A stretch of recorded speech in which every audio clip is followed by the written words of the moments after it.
ہے ہم اچھی طرح سے جانتے ہیں۔ ایسے جو منافق ہیں، نفاق پر اڑے ہوئے ہیں، ایسے لوگوں کے بارے میں اب کہا جا رہا ہے سنعذبہم مرتین، ہم ان لوگوں کو ڈبل عذاب دیں گے، دوہری سزا دیں گے، دوہرا عذاب دیں گے۔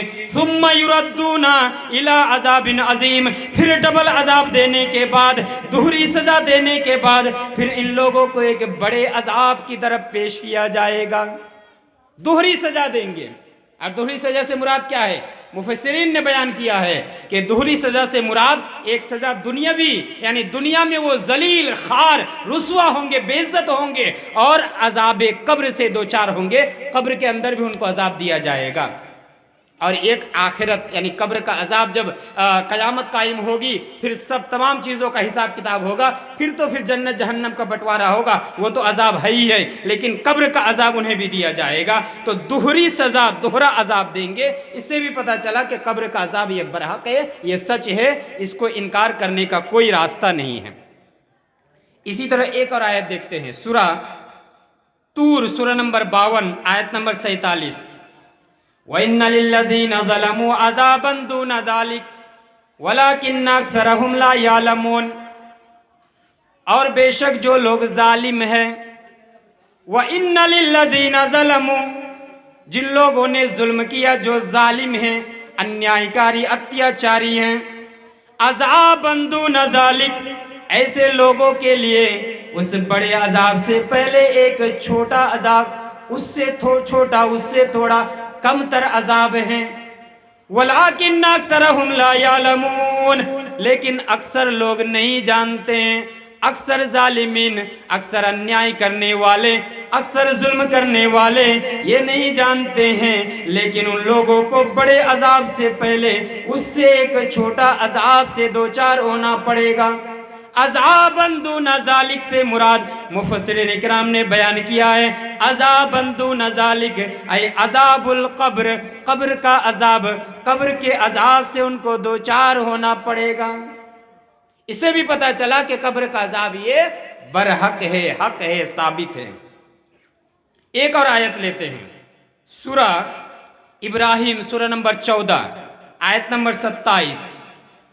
یثبت اللہ الذین آمنوا بالقول الثابت فی الحیات الدنیا وفی الآخرہ۔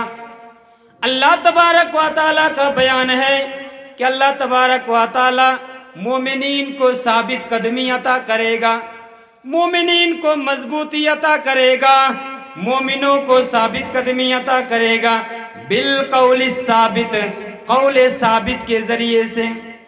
ابھی آپ سمجھ پائیں گے جب میں ایک حدیث بیان کروں گا یہ قول ثابت سے مراد کیا ہے۔ اللہ تبارک و تعالی مومنین کو قول ثابت کے ذریعے سے ثابت قدمی عطا کرے گا، فی الحیات الدنیا وفی الآخرہ، دنیا کے اندر بھی اور آخرت کے اندر بھی مومنین کو ثابت قدمی عطا کرے گا۔ اس لیے کہ مومنین کے لیے کوئی بھی حالت بدترین نہیں ہوتی ہے۔ ان امر المومن کلہ خیر، مومن کا تمام معاملہ خیر پر مبنی ہوتا ہے۔ اگر مومنین کی زندگی میں خوشی کا موقع آتا ہے تو اللہ تبارک و تعالیٰ کا شکریہ ادا کرتا ہے، اور اگر مومنین کی زندگی میں مصیبت آتی ہے، پریشانی آتی ہے، وہ صبر کا دامن پکڑا رہتا ہے۔ مومنین کے لیے کوئی بھی حالت خراب نہیں ہوتی ہے، مومنین کے لیے کوئی بھی حالت بدترین نہیں ہوتی ہے، چاہے وہ مودی ڈرانے والا پیدا ہو، چاہے وہ امت شاہ ڈرانے والا ہو، چاہے وہ یوگی آدتیہ ناتھ کی شکل میں ڈرانے والا ہو، چاہے اس دنیا کے اندر کوئی بھی آ جائے، مومنین کے لیے کوئی بھی حالت بدترین نہیں ہوتی ہے۔ میرے بھائی اور دوستو، اس سے پہلے بڑے بڑے فرعون آئے، بڑے بڑے نمرود آئے، بڑے بڑے حامان اور شداد، بڑے بڑے بادشاہ گزر گئے، یہاں تک کہ اس سے پہلے لوگوں کو پیدا کیا گیا تھا ارم ذات العماد التی لم یخلق مثلها فی البلاد۔ اللہ تبارک و تعالیٰ نے سورہ فجر کے اندر بیان کیا ہے کہ ایسی ایسی قوم کو اللہ تعالیٰ نے پیدا کیا، ارم ذات العماد، جو خمبے کی طرح ستون کی طرح، ایک دم کھمبے اور پیلر کی طرح طاقتور اور مضبوط انسان تھے۔ التی لم یخلق مثلھا فی البلاد، ایسی تخلیق اس سے پہلے کبھی نہیں کی گئی۔ وہ لوگ اپنے طاقت کے گھمنڈ میں آ کر کے، اپنے شکتی کے گھمنڈ میں اور فخر میں آ کر کے اللہ تبارک و تعالیٰ کے عذاب کو بھی چیلنج کر دیا۔ لیکن اللہ تبارک و تعالیٰ کی جب آندھی آئی، اللہ تبارک و تعالیٰ کا جب عذاب آیا، یہ لوگ جب اپنے آپ کو طاقت کے بلبوتے پر، اپنے آپ کو شکتی کے بلبوتے پر، اپنے آپ کو بل کے بلبوتے پر، ان لوگوں نے جب اپنے گھٹنے تک زمین کے اندر اپنے گھٹنے کو گاڑ دیا اور ان لوگوں نے کہا اب آنے دو اللہ کا عذاب، اب آنے دو اللہ کی سزا، اب ہمارے ساتھ کیا کیا جائے گا؟ اللہ کا بھی عذاب آیا، اللہ کی بھی سزا آئی، ان کے گھٹنے زمین کے اندر رہ گئے، ان کی چھیتڑیاں اڑ گئی، ان کے بدن کو اس طرح سے زمین پر لٹا دیا گیا کہ دیکھ کر کے ایسا لگ رہا تھا کانہم اعجاز نخل خاویہ۔ یہ جب لمبے لمبے بدن، لمبے لمبے جسم والے، لمبے لمبے شریر والے زمین پر جب گر پڑے تھے، دیکھ کر کے ایسا لگ رہا تھا کہ کھجور کے تنے، کھجور کے درخت نیچے پڑے ہوئے ہیں۔ ان لوگوں کی طاقت بھی کام نہ آئی، حامان کی طاقت کام نہ آئی، نمرود کی طاقت کام نہ آئی، فرعون کی طاقت کام نہ آئی۔ فرعون نے کہا انا ربکم الاعلی، میں تم لوگوں میں تمہارا سب سے بڑا رب ہوں۔ جب فرعون کا، نمرود کا، حامان کا کسی کی طاقت جب کام نہیں آئی تو پھر یہ مودی، یہ میڈیا، یہ یوگی، یہ امت شاہ یہ کیا کر لیں گے؟ یہ کیا کہہ رہے تھے امت شاہ؟ انارسی کر کے رہیں گے، انارسی کر کے رہیں گے، کوئی روک نہیں سکتا۔ اللہ تعالیٰ نے ایسا وبال دیا کرونا کہ یہ خود ہی چھپتا پھر رہا ہے کہ کہاں جا کر کے میں چھپوں کہ مجھے کرونا اٹیک نہ کر لے۔ کب کیا ہو جائے کچھ پتہ نہیں۔ ایک کرونا نے پوری دنیا کو ہلا کر کے رکھ دی، ایک کرونا نے پوری دنیا کو ہلا کر کے رکھ دی۔ تو پھر کس بات کی ڈر ہے میرے بھائی اور دوستو؟ مومنین کا معاملہ ہمیشہ خیر پر مبنی ہوتا ہے۔ مومنین کے لیے کوئی بھی حالت بدترین نہیں ہوتی۔ ہاں پریشانیاں آئے گی، صبر کا دامن پکڑے رہے گا، صبر کرے گا۔ آسانیاں آئے گی، خوشیاں آئے گی، اللہ کا شکریہ ادا کرے گا۔ تو میں جو بیان کر رہا تھا کہ مومنین کو اللہ تبارک و تعالی ثابت قدمی عطا کرے گا، دنیاوی زندگی میں اور آخرت میں بھی، قول ثابت کے ذریعے سے۔ اب یہ قول ثابت کیا ہے؟ اس سے آپ کو پتہ چلے گا کہ عذاب قبر ہے یا نہیں۔ قول ثابت کے ذریعے سے، اور وہ قول ثابت کیا ہے؟ آپ دیکھیے ابو داؤد حدیث نمبر 4753، نبی صلی اللہ علیہ وسلم نے ارشاد فرمایا جب ایک مومن بندے کو قبر میں دفنایا جاتا ہے، دفنانے کے بعد جب آدمی دفن کرنے کے بعد، کفن اور دفن کرنے کے بعد جب لوگ واپس آ جاتے ہیں، اس مومن بندے کے پاس دو فرشتے آتے ہیں، فَيَأْتِيهِ مَلَكَانِ، دو فرشتے آتے ہیں، اور دو فرشتے آ کر کے سوال کرتے ہیں، نمبر 1 من ربک، تیرا رب کون ہے؟ قال ربی اللہ، وہ جواب دیتا ہے میرا رب اللہ ہے۔ چونکہ وہ مومن بندہ ہے، وہ ایماندار ہیں، اس نے دنیاوی زندگی میں اچھے اعمال کیے ہیں، وہ بندہ جواب دیتا ہے ربی اللہ، میرا رب اللہ ہے۔ پھر دوسرا سوال ہوتا ہے ما دینوں کا، تمہارا دین کیا ہے؟ وہ پھر جواب دیتا ہے دینی الاسلام، میرا دین اسلام ہے۔ پھر اس سے تیسرا سوال کیا جاتا ہے من ھذا الرجل الذی بعث فیکم، یہ کون آدمی ہے جن کو تمہارے درمیان بھیجا گیا تھا، مبعوث کیا گیا تھا؟ وہ جواب دیتا ہے کہ یہ اللہ کے نبی، یہ اللہ کے رسول ہیں، یہ اللہ کے نبی، اللہ کے رسول ہیں۔